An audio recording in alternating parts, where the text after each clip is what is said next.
Hello friends, welcome to my channel my cooking diary. আজকে আমার recipe সবার পছন্দের এগ কারি। আজ আমি কিভাবে এগ কারি তৈরি করি সেটা আপনাদের সাথে শেয়ার করব। তো চলুন দেখে নেওয়া যাক রেসিপিটি। প্রথমে আমি নিয়েছি 4টে মতন ডিম সেদ্ধ, আর সেটাকে আমি লবণ হলুদ দিয়ে মেখে নিয়েছি আমি 2টো বড় পেঁয়াজ আর একটা টমেটো, যেটা আমি স্লাইস করে কেটে নিয়েছি।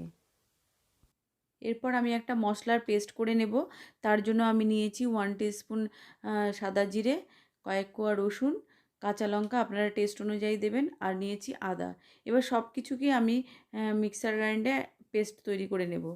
তো রেডি হয়ে গেছে আমার পেস্ট। প্রথমে আমি ডিমগুলো ভেজে নেব। তার জন্য আমি প্যান বসিয়ে দিয়েছি, গরম হয়ে গেছে। এবার তাতে একটু তেল দিয়ে আমি ডিমগুলোকে ভেজে নিচ্ছি। ডিমগুলো ভাজার সময় যাতে ফেটে না যায় তার জন্য একটা ঢাকা দিয়ে দিলাম। ঢাকা তুলে নিয়ে ডিমটাকে ভালো করে ভেজে নিয়ে আমি তুলে রেখেছি। ডিমগুলো আমার ভাজা হয়ে গেছে, আমি তুলে রেখেছি। এবার ওই কড়াইতেই আমি আরেকটু তেল দিয়ে দেব 2টো তেজপাতা ফোড়নে। তারপর আমি কেটে রাখা পেঁয়াজ কুচিগুলো দিয়ে দেব। পেঁয়াজটাকে একটু ভালো করে লাল করে ভাজতে হবে। পেঁয়াজটা যত কড়া ভাজা হবে ডিমের কারিটা কিন্তু দেখতেও যেমন হবে, আর খেতেও কিন্তু ভীষণই টেস্ট লাগবে। পেঁয়াজটা আমার ভাজা হয়ে গেছে, তারপর আমি দিয়ে দেব কেটে রাখা টমেটো কুচি। এবারে টমেটো আর পেঁয়াজটাকে একটু ভালো করে ভেজে নেব।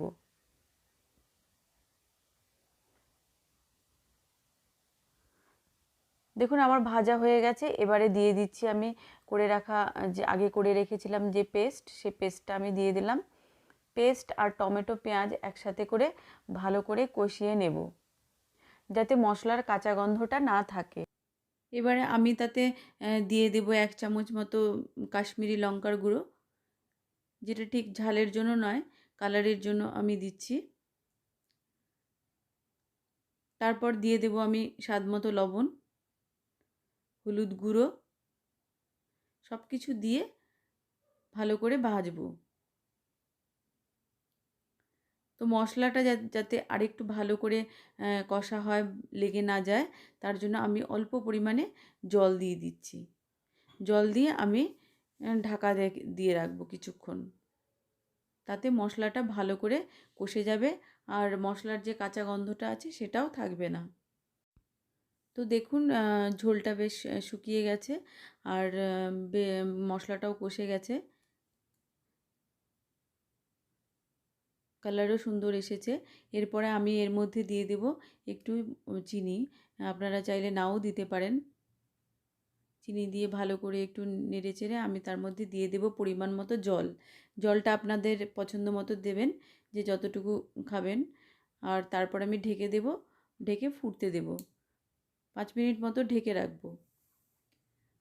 5 মিনিট পর দেখছি আমার ঝোল বেশ ফুটে গেছে এবং রেডিও হয়ে গেছে।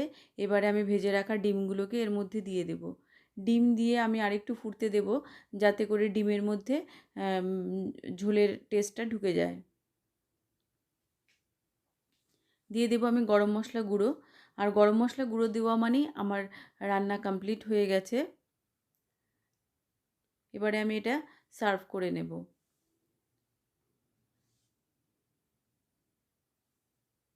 তো দেখুন কি সুন্দর কালার হয়েছে।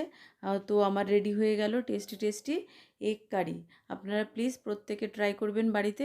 আজকে রান্নাটা আপনাদের কেমন লাগলো প্লিজ কমেন্ট করে জানাবেন। আর যারা সাবস্ক্রাইব করেছেন তাদের অসংখ্য ধন্যবাদ।